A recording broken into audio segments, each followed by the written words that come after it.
Welcome back to Cheche, the program where opinion counts, live on Citizen TV. Now, Kenya is endowed with some of the world's richest natural resources, including wildlife, so much so that we're being called the environmental capital of the world. And this week, we have two meetings going on, the UN Environmental Assembly, as well as the Green Growth Forum. And we've been talking about the Green Growth Forum. There's a lot of feedback coming in from our guests. First to you, Ambassador. This is the way to go. Making Kenya green is our priority. Many thanks to our dear friend Denmark. Please give him our thanks. That came from Dugu in Kibera. But then, too, on financing. Hello, Cheche. The guests are right, but the innovations take the business model that goes with financial contributions, which act as a barrier. We need earlier adopters to act as examples, to lead others before the market forces pick up and endlessly drive it. Kudos to our guest. That came from Sylvester in Nairobi. And there's another question still on financing. Stanley in Meru. I've already installed more than 40 biogas units in Meru. Now, can I get support for this idea to, progress it further? And he's given us a number. So you see, okay, well, Stanley is being very clever here, but clearly there are issues around financing. Ambassador. No, but I mean, the good thing about what is happening is that the world has realized that we have to do something on the environment. We have to, and we need growth, and we need green growth.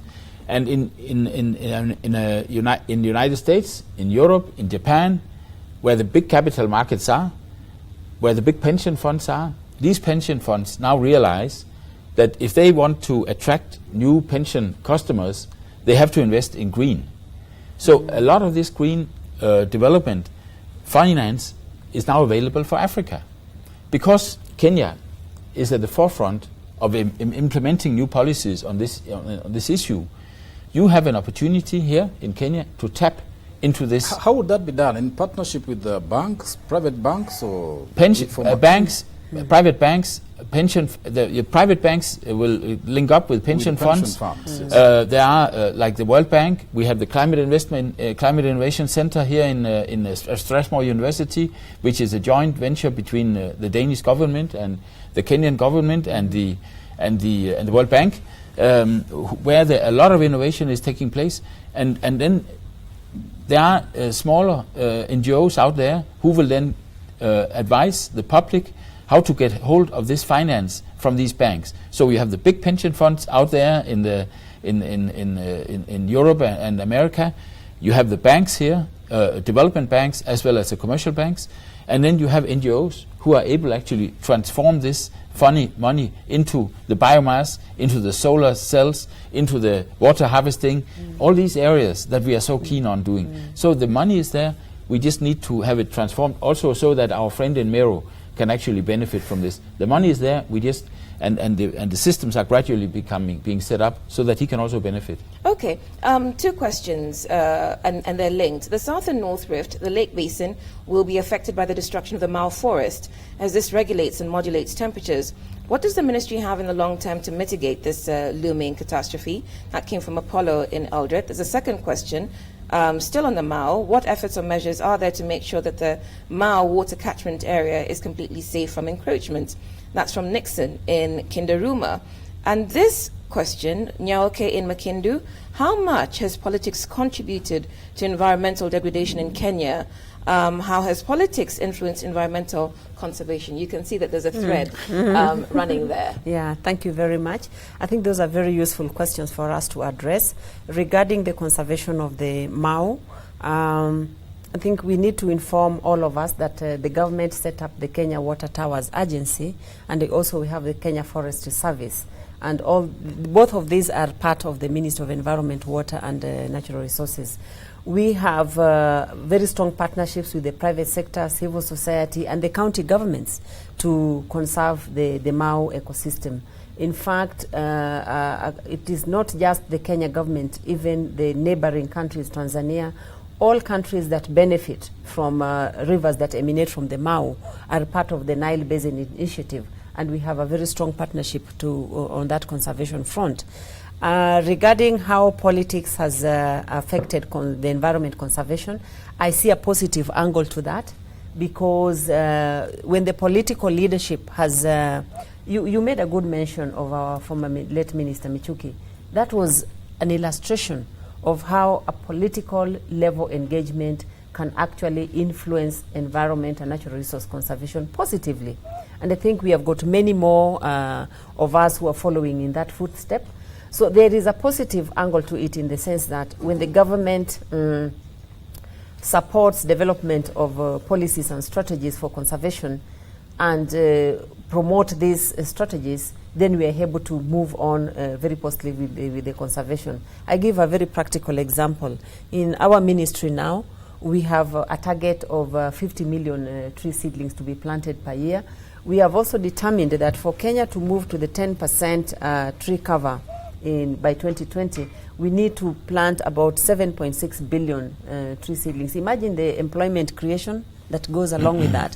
And that's because there's political support to that. Is there really? Because Katebes says, good morning, guys. To me, the environment was forgotten when Nobel laureate Mathai and Honorable Michuki passed on. They were champions of our environment. Yes. So coming back to the fact that there doesn't seem to be much awareness of what your ministry is doing. Yeah, and that's why I agreed earlier to the comment that we need to do more on public awareness. Definitely, I think so that campaign needs to be framed differently, perhaps improved in terms of to attract public participation and interest. But you mentioned only the political contribution to the environmental efforts, but the negatives stand out. For example, in the case of Mau, the attempt to restore Mau and preserve it have fizzled out, including costing the former Prime Minister his support. And now, of course, nothing goes on. The committee that was put together, led by Noor, what happened to it? The committee, you have said it very well, that the negatives stand out. So do I need to mention what is standing out? No, exactly. Because then I need to create awareness on what is not known, but maybe the known just is there. in brief, without getting into the mud of it. Yes. The committee that was supposed to restore Mau did a bit of work, and then it ended. And yet Mau is still a big issue. So what is the status right now? Because actually this week there was a governor who was warning people against going back. They're claiming to still have titles. What is the status of the conservation of the Mau, the efforts that have been put in place by the previous government? The conservation efforts are still going on. The committee did not fizzle out. The committee was transformed into Kenya Water Towers Conservation Agency, which is, if you look at the Executive Order number 2 that describes the structure of our government now, that agency is under the purview of the Minister of Environment, Water and Natural Resources. Yes. And therefore, it is continuing with the implementation of the conservation program. I think, as you say, we are not in the limelight. And as His Excellency the Ambassador says, it is not the shouting that enables us to conserve. Take action, as the English say, actions speak louder than words. You may come and discover that actually conservation of the Mau is going on very, very well through the Kenya Water Towers Agency, through the Kenya Forest Service and so on, and the Ministry of Environment. Let me go back to money. Yeah. You said there are pension funds that are available. Yes. And they go through banks, through NGOs. And money is about business, and those pension fund contributions to your country will want their money back with interest. And when it goes through banks, the banks also want some interest. When they go through NGO, and everybody wants an interest. Yes. By the time it comes to my son, when he's trying to plant a few trees here, he might find to pay the payment is not possible. No, but I mean the good thing about, for example, we have a company here, Frontier Investments, and they are doing projects now. I think they have 5 or 6 projects. And Frontier Investments, which belongs to, it's a Danish Kenyan setup based on pension funds from Denmark, which are actually investing in primarily in wind. But also other types of like geothermal energy, primarily energy investments, and they are very successful. They have established, I think, 5 or 6 projects now.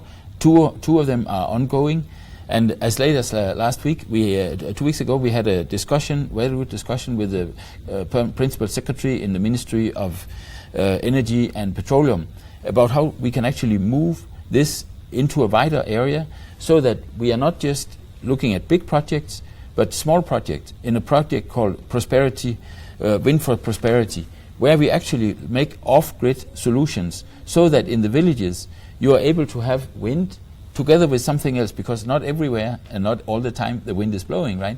But if you combine that with solar, if you combine that with a diesel power plant, you can actually have a sustainable solution. And the good thing about this is actually that you can make money. Okay. So these people, these pensioners in Denmark, like including myself in a few years, will benefit from this. We will be happy. It's a win-win. We will be happy developing Kenya. We will have a green Kenya, and still I will be able to get my pension. But he's not convinced. He's almost a pensioner as well. No, he looks very young. He's talked to NSSF to think about investing in this. The theme of the Green Growth Forum is changing production and consumption patterns through transformative action. Yes. You've talked to us about the production, green technologies. We haven't heard too much about the consumption patterns or the transformative action, the outcome of this forum. The consumption is actually part of what we can do together with the government here also. For example, I just saw now there was a discussion about using plastic bags. Actually, there are a lot of questions about that. No, I can imagine. I'll let Mrs. Kaudia, who is an expert on this, probably answer that question. But that's a consumption. How that we, all of us in our daily lives, actually think about, do we need to drive our cars? Do we need to drive our cars, or should we take a bicycle or walk, right? It's more healthy, as you know. You have Karua Forest here. And there are so many things. There is the utilization of energy in your household. Do we need to turn on the light, or should we conserve the water heater? Maybe we don't need actually a warm shower now. We can reduce this and use more solar also in the individual houses. So this is how the consumer can do it. And the transformative action is then basically to get this up to scale, so that we get companies in here who can then assist and build on this increased consumer awareness that is there with regard to using solar in the houses, with regard to reducing wastage, and get use on, and also utilization of the waste from the households in a productive manner. In Denmark, I mean, we try to use all the waste and burn it so that we can actually heat our houses. You don't need to do that, fortunately, here, but we have to do that. And that's another way of actually transformative action, so that from waste actually to energy, to heating of houses, and that way we also we reduce the CO2 emissions. Okay, so presumably this is a transformation, right? So there'll be all sorts of presentations around transformative transformative action, consumption patterns, and all of that. What do we expect to see as a result of the Green Growth Forum taking place?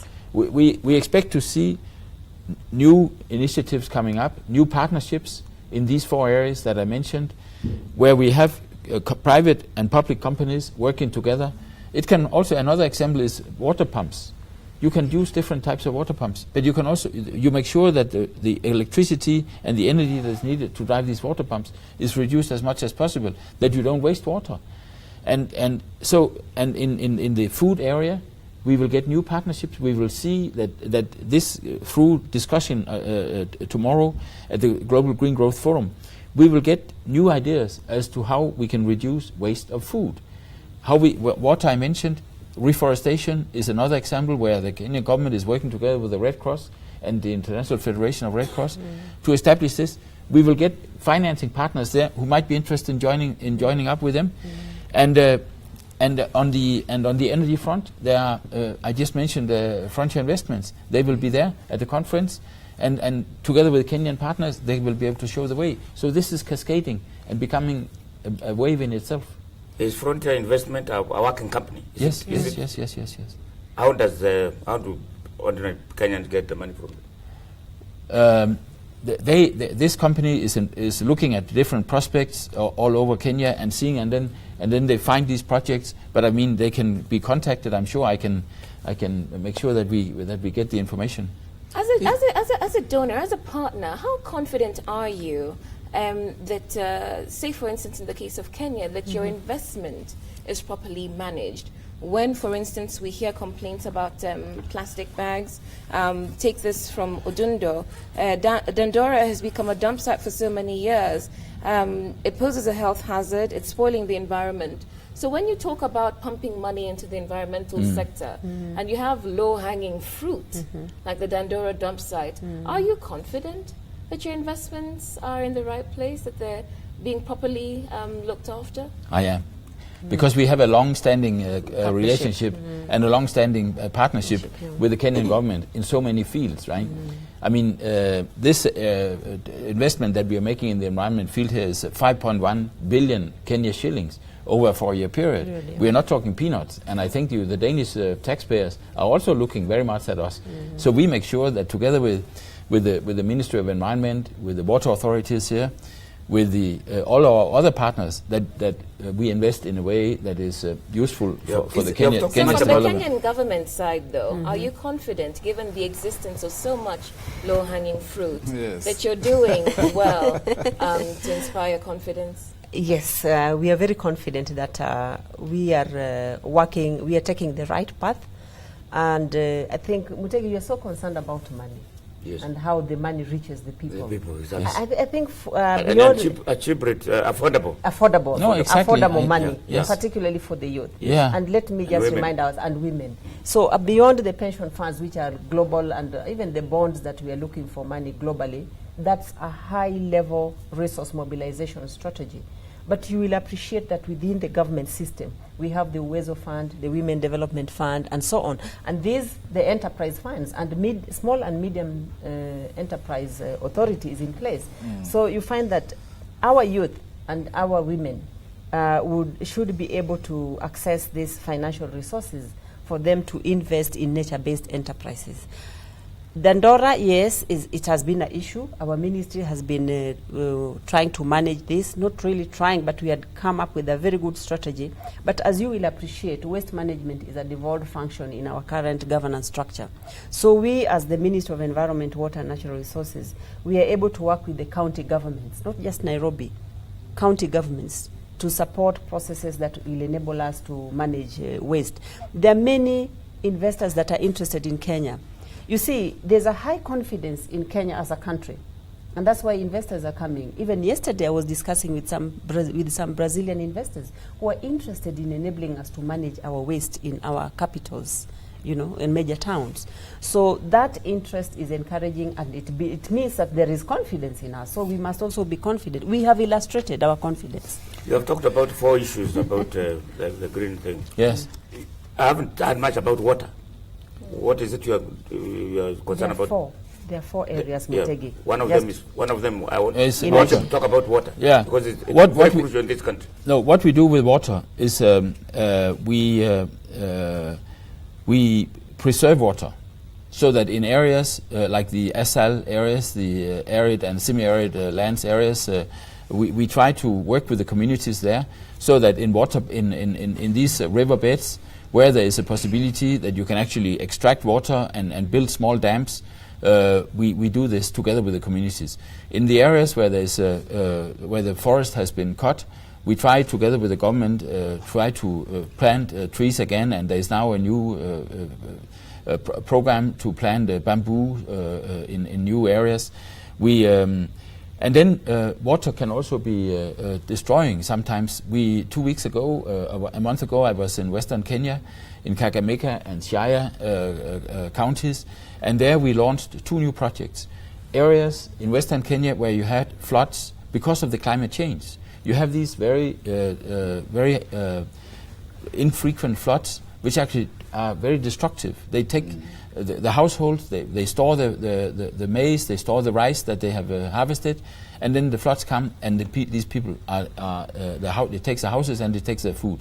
What we do now there is that we establish new dams so that we can actually use the water in a productive way for irrigation. So instead of the water flooding all over the place, destroying people's property, we can control it now.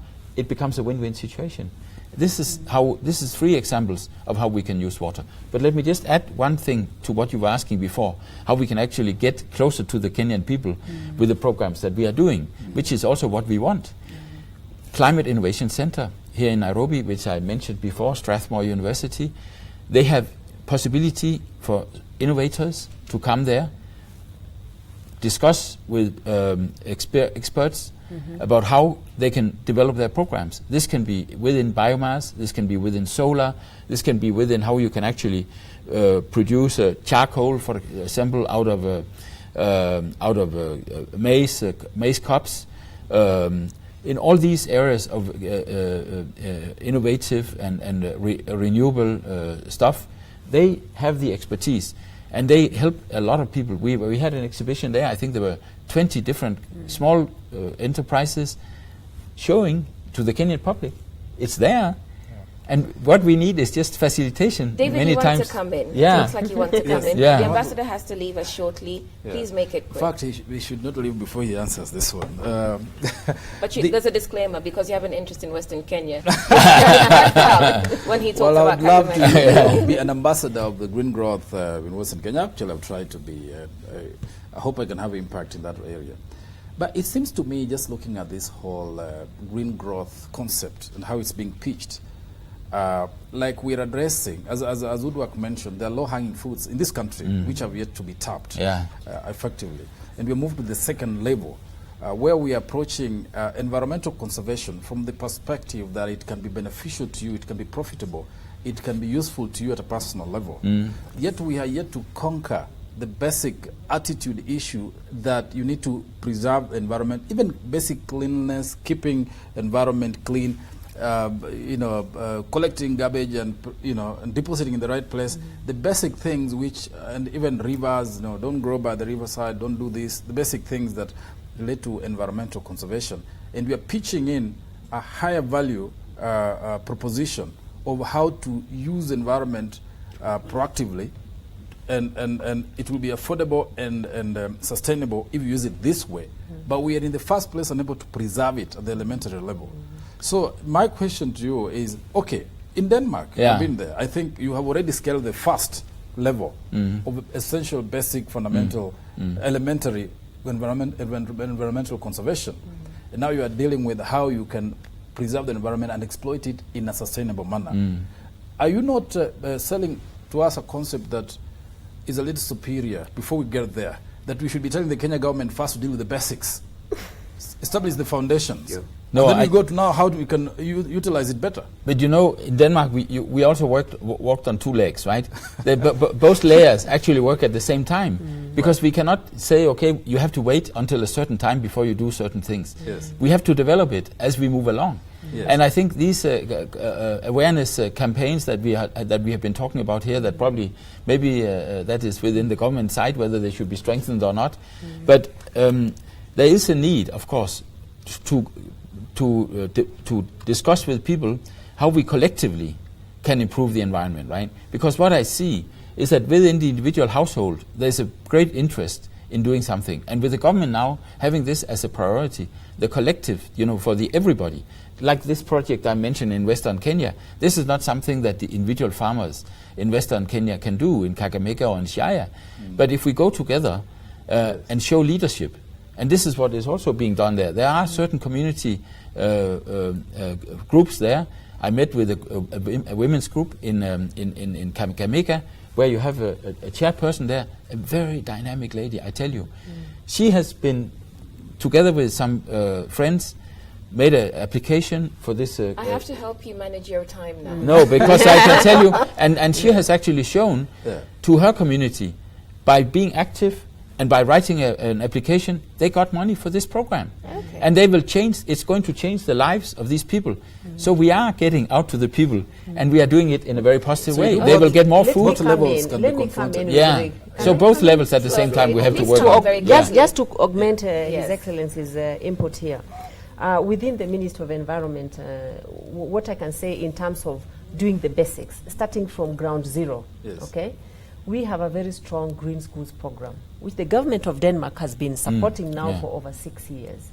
And through the Green Schools program, our idea here is to ensure that pupils at primary school level understand the importance of nature conservation, environment conservation. And we don't go there just to say we are teaching them, but having an assessment of the needs, and the portfolio of green economy or green interventions that we are promoting there include water harvesting, and so we provide the water tanks, include establishing a tree nursery in the school, include providing solar lighting for off-grid, biogas, and so on. So all these portfolio of options are available to these schools, so the pupils are learning. All right. Yeah. And we are expecting, if you allow me, Amimo, we are expecting that as these pupils grow up with this culture of conservation, they will be our Mangare Madai tomorrow. They will be the Alice Kaudias of tomorrow. We want more environment secretaries of my nature,